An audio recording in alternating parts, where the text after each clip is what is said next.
Good day and welcome back to TT Forex. We are going to talk about one of the most common and most popular strategy in forex trading, which involves two indicators. I think these are the mostly popular and common indicators in forex, which is the SMA, simple moving averages, and the stochastics.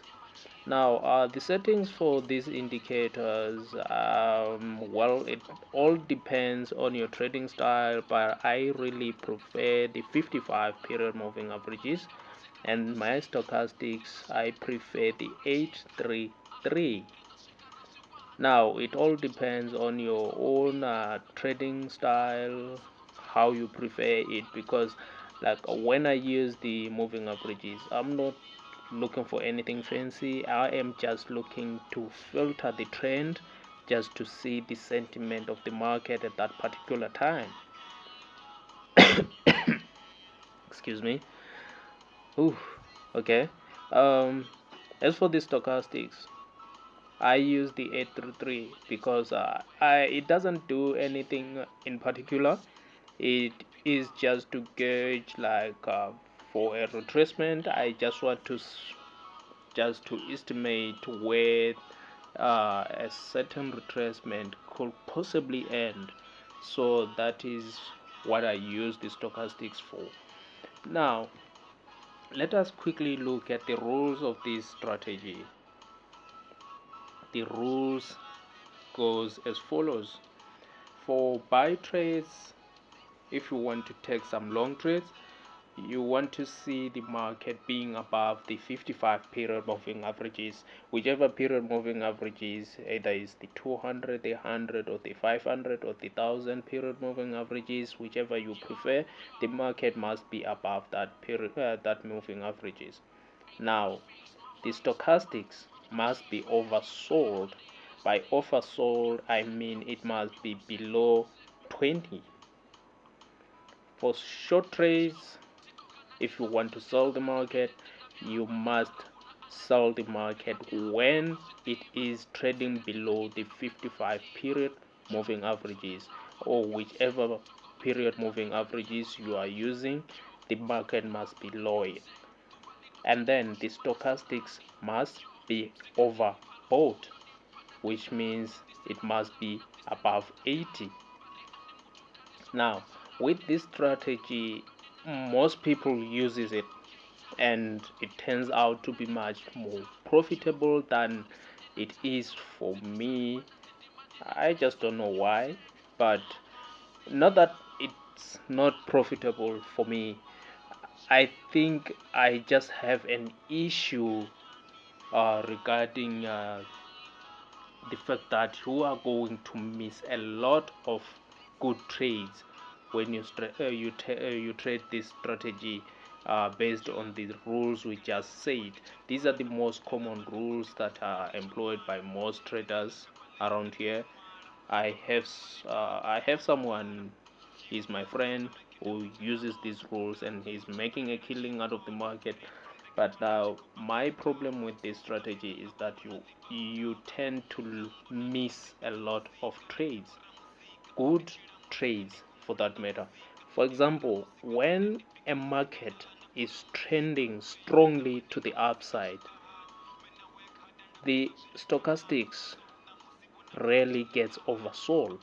So, in other words, you are going to be left on the sidelines waiting for the stochastics to go oversold, which makes a lot of sense to me regarding the fact that for the market to be oversold, there must be sellers in the market who are selling the market. But now, if it is in the if it is trending strongly to the upside, no one is selling the market, everyone is buying.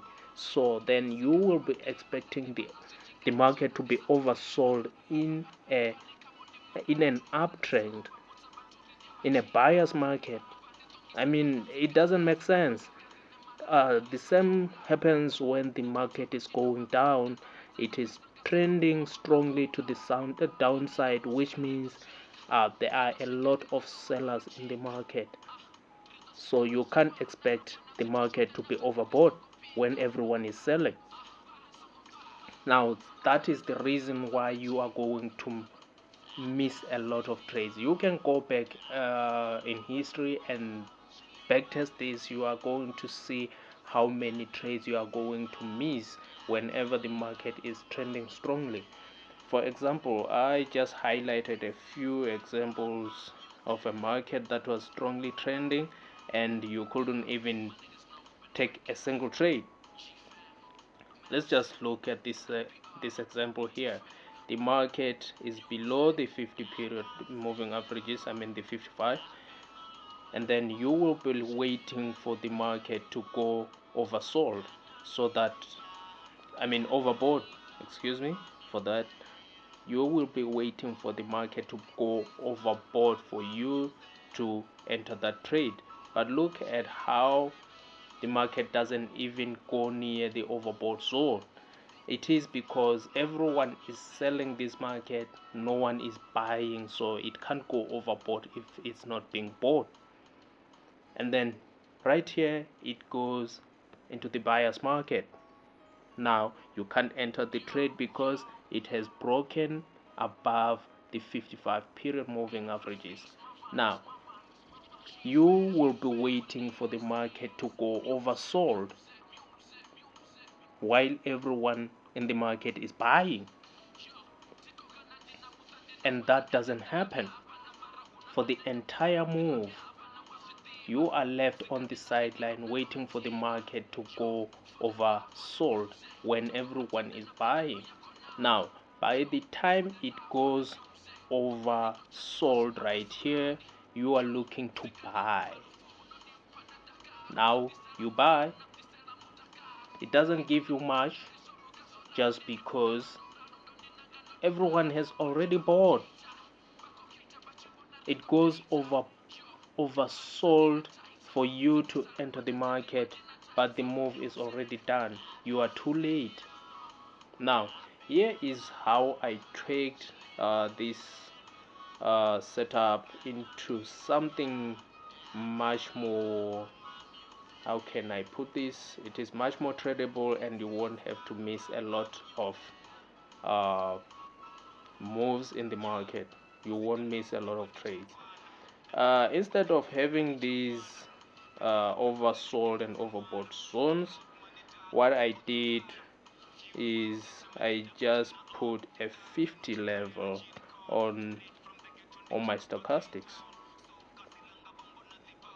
Now on a seller's market, when I'm looking to sell, what I do is I wait for the market to go, the stochastics must go above the 50 level when the market is below the 55 period moving averages.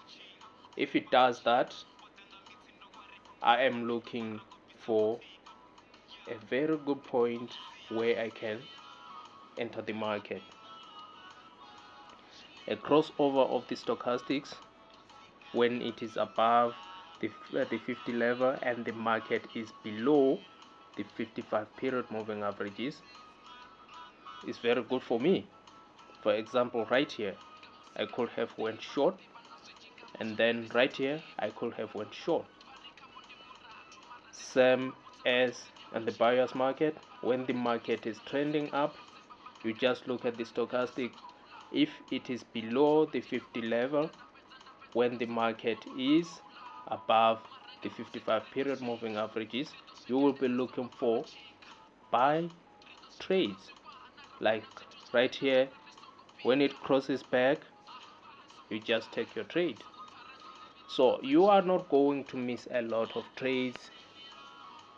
Well, that works for me. Just go back in time, backtest this thing and see if it is viable for you. So well, I think this is the end of the video. I mean, I don't want to keep my videos too long. I mean, that's kind of boring. So please subscribe, hit the notification bell, like, dislike and drop a comment. Thank you.